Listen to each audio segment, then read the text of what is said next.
उगो हो सूरज देव की गूंज में नहाया पूरा बिहार। गंगा तट पर छठ महापर्व की आस्था। लोक आस्था के महान पर्व छठ हम सब बहुत हर्षोल्लास के संग मनबैत छी और छठ के अबिते एक अलग तरह गूंज पूरा मिथिला में मचैत अछि और अपने सब घाट पर पूनम मिश्रा के गीत हमर गीत के सुनि के आशीर्वाद दैत छी। ताहि लेल बहुत बहुत आभार। सब दिन उगै छ दीनानाथ आहे भोर भिनसर आहे भोर भिनसर आई किया भेलै हो दीनानाथ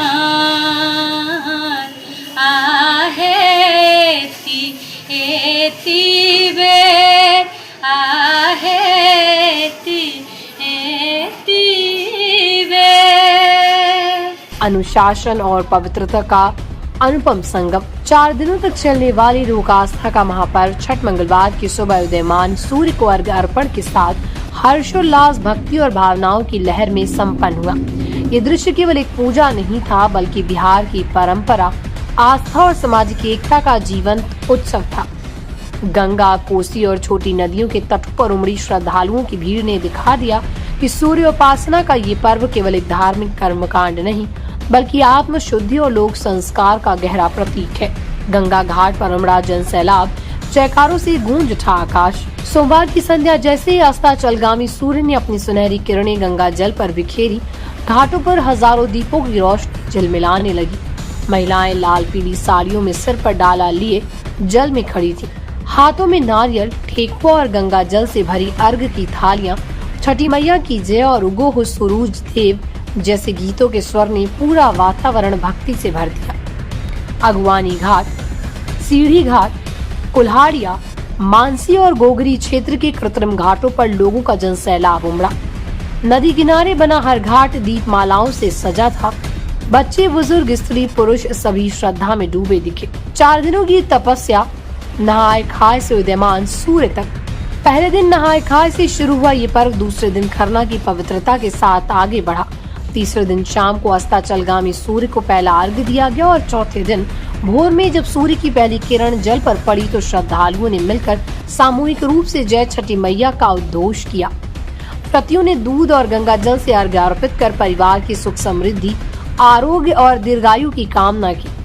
पूजा के उपरांत प्रसाद वितरण का सिलसिला शुरू हुआ और पूरे इलाके में उल्लास का माहौल छा गया। लोक गीतों और परंपरा का संगम। रात भर घाटों पर लोक गीतों का सामूहिक गायन हुआ।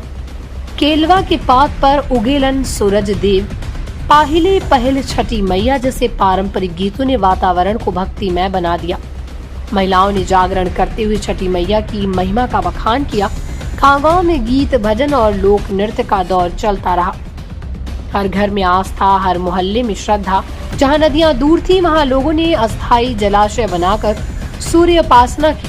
किसी ने अपने आंगन में टंकी में जल भरकर पूजा की तो किसी ने मोहल्ले में सामूहिक छठ घाट बनाया। बच्चों में विशेष उत्साह रहा। युवाओं ने इस आस्था को सोशल मीडिया पर प्रसारित कर श्रद्धा का डिजिटल उत्सव बना दिया। सामूहिकता और स्वच्छता का संदेश। पूजा के बाद व्रतियों ने घाटों की सफाई की और स्वच्छ छठ, स्वस्थ समाज का संदेश दिया। छठ की सबसे बड़ी खूबी यही रही कि इसमें कोई जाति या वर्ग भेद नहीं। हर वर्ग का व्यक्ति मिलकर सफाई, सजावट और प्रसाद वितरण में शामिल हुआ। यही उसकी असली पहचान है। ये लोक आस्था से आगे बढ़कर सामाजिक एकता का पर्व बन गया है। व्यवस्था और सुरक्षा में प्रशासन की तत्परता। जिला प्रशासन की ओर से छठ पर्व को लेकर पुख्ता व्यवस्था की गई थी। सभी प्रमुख घाटों पर पुलिस बल, महिला कर्मी, अग्निशमन दल और स्वास्थ्य विभाग की टीमें तैनात रहीं। गोताखोरों और एनडीआरएफ की टीमों ने सतर्कता से घाटों की निगरानी की। स्वयंसेवी संगठनों और युवाओं ने भी सफाई और भीड़ नियंत्रण में प्रशासन का सहयोग किया। जब मंगलवार की सुबह सूर्य की पहली किरणें गंगा की लहरों पर पड़ी तो लगा मानो प्रकृति भी श्रद्धालुओं के साथ छठी मैया की आराधना कर रही हो। दीपों की लौ, भक्ति के स्वर और आस्था की लहरों के बीच बिहार की लोक संस्कृति ने एक बार फिर पूरी दुनिया को ये संदेश दिया कि छठ सिर्फ पूजा नहीं, यह अनुशासन, शुद्धता और सामूहिकता का पर्व है। लोक आस्था का पर्व छठ पूजा मनाया जाता है हमारे देश के विभिन्न राज्यों में, लेकिन बिहार में इस छठ पर्व को लेकर के बहुत हम लोग में उत्साहित रहता है कि घाट बनाने का काम, ऊपर से सजावट करना, ये बिहार में खास करके जो छठ पर्व है विशेष रूप से यहाँ सबसे अधिक लोक आस्था का पर्व बिहार में ही मनाया जाता है। शाम का अर्घ दिया जाता है, फिर सुबह का अर्घ दिया जाता है, उसके बाद छठ पूजा का समापन होता है।